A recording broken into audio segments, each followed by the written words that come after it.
Yo tout le monde, ici c'est Chris d'Iconic et vous regardez le 18e épisode du Lifestyle Decoder. Bon, aujourd'hui on va parler de Tyler, the Creator. Et avant de rentrer dans le vif du sujet, j'aimerais revenir sur un point en particulier, les commentaires. Bon, pour commencer, toutes vos demandes me font super plaisir, sincèrement. Vous vous abonnez en masse, vous commentez, vous faites des propositions et je vous en remercie beaucoup. Par contre, les commentaires sont de plus en plus chiants à lire, sincèrement. Ça parle de moins en moins de la vidéo actuelle et ça fait que des propositions. Alors j'ai rien contre les propositions, au contraire, faites-moi-en. Mais par contre, quand une vidéo vient de sortir, ce serait cool quand même de parler de cette vidéo actuelle. De toute façon, j'ai pris en compte toutes les propositions que vous m'avez déjà données.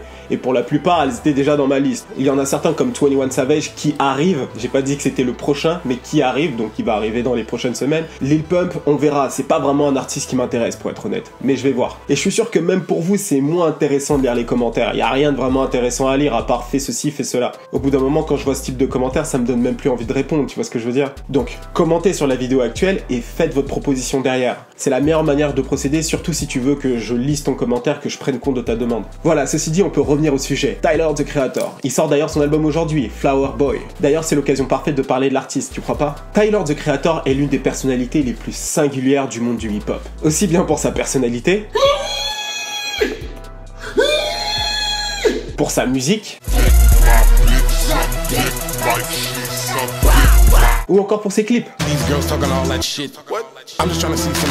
Et je ne parle même pas des multiples projets qu'il a entrepris depuis 2010. Avec son groupe Haute Future Wolfgang Kill Them All, on va raccourcir à Haute Future, ça va être plus rapide. Dans cet épisode, on va revenir sur le parcours de Tyler. J'ai remarqué que vous aimez bien cette partie biographique, donc je vais la faire assez souvent. Et ensuite, on va passer en revue toutes les qualités qui ont permis à Tyler, the Creator de devenir un artiste accompli. Sans plus attendre, on y va.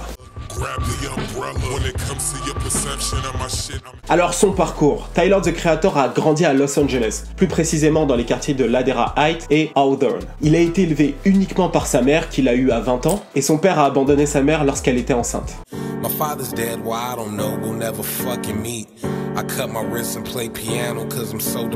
Bon, ça tu le sais si tu écoutes la musique de Tyler. Tyler Akonma, de son vrai nom, a toujours eu la fibre musicale. Déjà à ses 7 ans, il dépensait l'argent de ses anniversaires dans les CD de musique plutôt que dans les jouets. Les premiers albums sur lesquels Tyler a flashé étaient Badouism de Erykah Badu, Love Deluxe de Sade, ou encore le premier album de Usher. Donc là on parle de 96-97, donc rien de très rap à ce moment-là. C'est pour ça que jusqu'à aujourd'hui tu as des passages comme cela par exemple. En grandissant, cette passion pour la musique ne désemplit pas. Au contraire, à 12 ans, il apprend à jouer du piano et se met au rap. Sa mère a même essayé de l'inscrire à des activités plus en accord avec son âge, comme le basketball par exemple, mais rien n'y fait. Tyler, the Creator, n'aime pas du tout le sport. Niveau scolarité, Tyler peine à s'épanouir vu qu'il change près de 12 fois d'école, ce qui est plutôt agressif pour un jeune. En classe, Tyler, the Creator est la définition même du weirdo, c'est-à-dire le gars qui ne rentre pas dans le moule. 7th grade, they used to fuck with me. I wore black fucking Slipknot and good Charlotte tees and shit. Just, they used to call me white boy and shit, and I hated that shit. Like, why can't I just be a fucking human?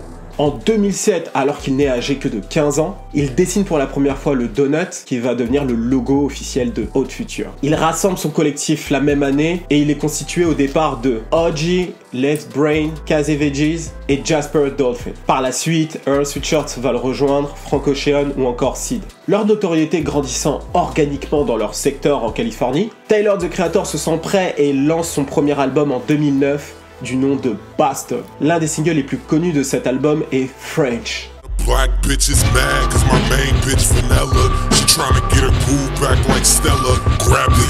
L'album plaît aux premiers fans de Tyler, mais la reconnaissance de l'album se limite à l'underground, et Tyler a une ambition beaucoup plus dévorante que ça. I'm hungry for VMAs and Grammys, that's my main goal.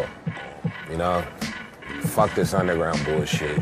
En parallèle de la musique, Tyler travaille d'ailleurs au Starbucks. Cette anecdote me fait rire. How long did you work at Starbucks? 2.5 years, and this lady named Cindy, she was a new manager, she hated on me, and she fired me, and I hope she's watching, because I still hate her.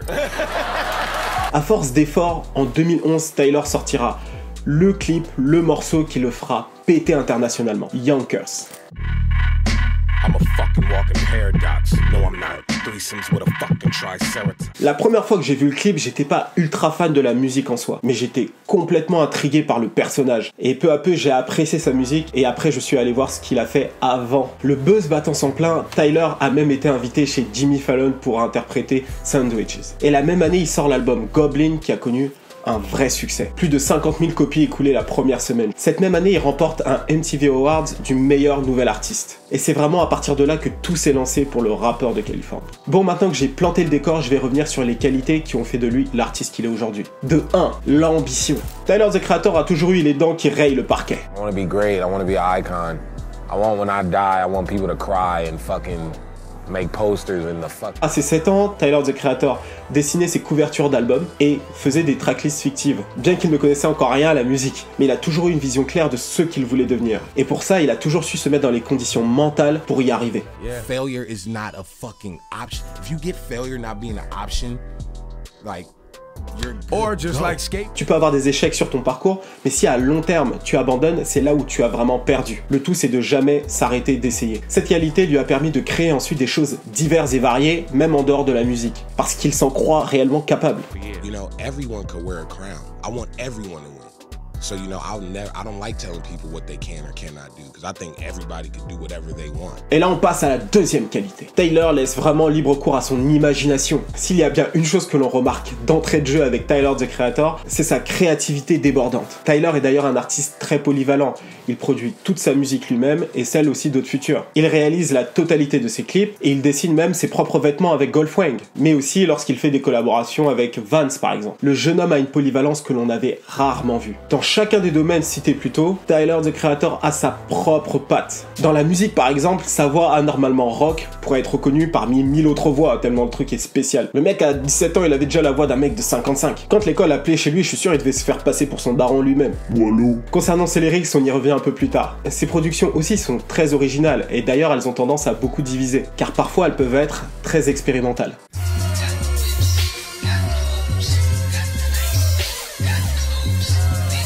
Au niveau de la réalisation des clips, on peut dire qu'il met d'accord beaucoup de monde. Très tôt, le leader de OF a su trouver son propre style, que l'on reconnaît assez facilement d'ailleurs. L'humour, avec les déguisements, l'absurde, le ridicule, et même le côté kitsch de ses clips, les couleurs très lumineuses, la provocation aussi, il en a fait l'une de ses marques de fabrique très tôt, je pense au Whiteface notamment, il aime beaucoup faire ça, d'ailleurs même dans son dernier clip avec A$AP Rocky. Dans le côté absurde de ses réalisations, on sent qu'il a été très inspiré par Wes Anderson. Les scènes de ses clips se passent très souvent dans les banlieues aisées américaines, les suburbs quoi, sûrement à l'image de où il a grandi, il fait toujours référence à l'adolescence dans ses clips, que ce soit le premier amour, le monde de la télévision, avec le catch, les cartoons, etc. En plus d'être dans la production de clips, il a été aussi dans la réalisation d'une série, Loiter Squad, mais je vais y revenir dans la qualité d'après. La création de films est aussi dans sa ligne de mire, donc attends-toi à voir dans quelques années des films signés Tyler, the Creator. Et pour ce qui est du design, il exprime principalement sa créativité avec Golfwang, sa marque de vêtements. Tout comme ses clips, Golfwang est riche en couleurs. I got my shit, I got my golf shit. I do cool shit with that. Wait, so golf, so the stuff that's golf is you? Yeah, you like, if you see that, that's you. all me. If you see a skate park with that on it, that's me. If you see Vans with golf on it, that's all me. Like. Et ces pièces sont inspirées de l'univers du skate, avec un petit côté kitsch. Et on passe à la troisième qualité. Il est cru, il n'a pas peur de la controverse. C'est à la fois ce qui fait sa popularité, mais en même temps ce qui peut lui faire courir à sa perte. Ça dépend dans quel angle on se positionne. Quand je parlais de sa créativité tout à l'heure, je n'ai pas parlé des lyrics parce que je voulais réserver ça pour maintenant. Tyler, the Creator a fait du politiquement correct une expression bannie de son langage. Depuis le début de sa carrière, il a été qualifié d'homophobe parce qu'il utilise trop souvent le terme qui veut dire PD. Ce qui est curieux lorsqu'on sait que 2 membres de son équipe sont gays, je parle de Sid the Kid ou encore de Frank Ocean qui est bi. Et aujourd'hui, il y a même une rumeur qui court comme quoi il le serait lui-même. Donc en gros, il guéland des petits blancs quoi. Petits white, des petits blancos. Manuel Valls, what up? Du coup, les gens se demandent si Tyler, the Creator est gay. Je pourrais dire que je m'en branle, etc. Mais non, ça m'intéresse. Connaître son orientation sexuelle nous permet de voir sa musique d'une autre perspective. Mais personnellement, si tu veux mon avis, je pense qu'il a déjà embrassé 1 ou 2 mecs, tu vois, depuis 2004, comme il dit. Blancos. Mais je ne pense pas qu'il soit gay. Je pense qu'il nous troll un peu, il se permet de dire ce qu'il a envie de dire. Après, si ça se trouve, c'est complètement faux et je vais avoir l'air d'un idiot. God, your eyes are fucking gorgeous. Thanks, man. You're a beautiful man. How are Norwegian girls? Yeah, but I'm in a dude, so... Voilà, je prends le risque de donner mon avis là, et s'il fait son coming out après, bah voilà, j'aurais eu tort. Il est aussi qualifié assez souvent de misogyne, et pour ça il a même été banni de Nouvelle-Zélande, d'Australie et de la Grande-Bretagne. Et les associations qui ont fait ces interdictions-là se sont basées pour ça sur des propos tenus dans son premier album. Je comprends que ces propos choquent, parce que des fois il n'y va vraiment pas avec le dos de la cuillère. Mais lorsqu'il parle de viol ou de meurtre, c'est toujours dans le cadre d'un scénario. Comme je l'ai dit avant, il a une vraie passion pour le cinéma, et il le retranscrit dans sa musique. Écrire ce type de musique, c'est pour lui une façon d'exprimer sa créativité sans concession, comme dans un film d'horreur ou dans un film gore. Car c'est là où il excelle, et c'est là où il est apprécié par son public. All he talks about is rape. Have you seen Quentin Tarantino's fucking movie? Why nobody say nothing about that? It's fucking art. Why when a fucking black kid says it, it's such a big fucking deal? Like, really? Et là, on passe à la quatrième qualité. Créer un univers de produits pour son cœur de cible. Dans le Lifestyle Decoder, t'as toujours les deux volets, le côté business et le côté culturel. Et c'est parti pour le côté business. Tyler, the Creator, a réussi à concevoir ce que beaucoup d'artistes auraient aimé faire. Construire un univers autour de sa musique qui lui permet d'avoir des revenus autres que la vente de CD ou encore les concerts. Déjà, il faut savoir que Tyler, the Creator n'a jamais pété le score niveau vente de CD. Le moins qu'il ait pu faire, c'est 50K la première semaine avec Goblin, ce qui est correct mais pas ouf. Et son score le plus élevé a été 89 000 copies la première semaine avec Wolf, qui est d'ailleurs pour moi son meilleur album au passage. Ce qui n'est pas ouf quand tu sais que des artistes comme J. Cole, Kendrick ou encore Drake peuvent atteindre entre 250 000 à 500 000 copies la première semaine. Why the fuck is Jasper on the swing set again?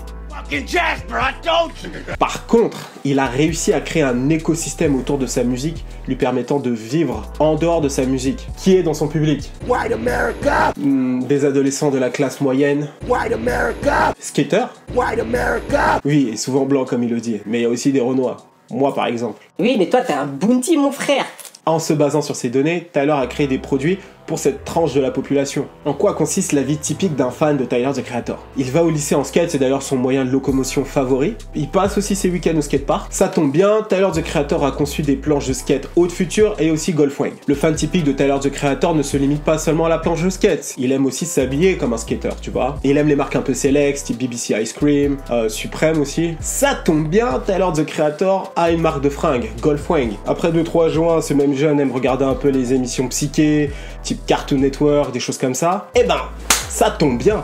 Tyler, the Creator a produit une série qui s'appelle Loiter Squad, et il y a eu 3 saisons. Cette série a été diffusée sur Adult Swim. Cette chaîne, c'est un petit peu le rendez-vous de toutes les séries et tous les dessins animés trop bizarres ou trop adultes pour être diffusés sur Cartoon Network. Bon, tous les business que je t'ai résumés juste avant, c'était sympa, mais c'est des choses qu'on a déjà plus ou moins vues avec d'autres artistes. Par contre, là, j'arrive dans la partie très sérieuse. Continuons. Quand le temps se réchauffe, ce même hipster, skater, kiff aller dans les festivals ou aller à la foire.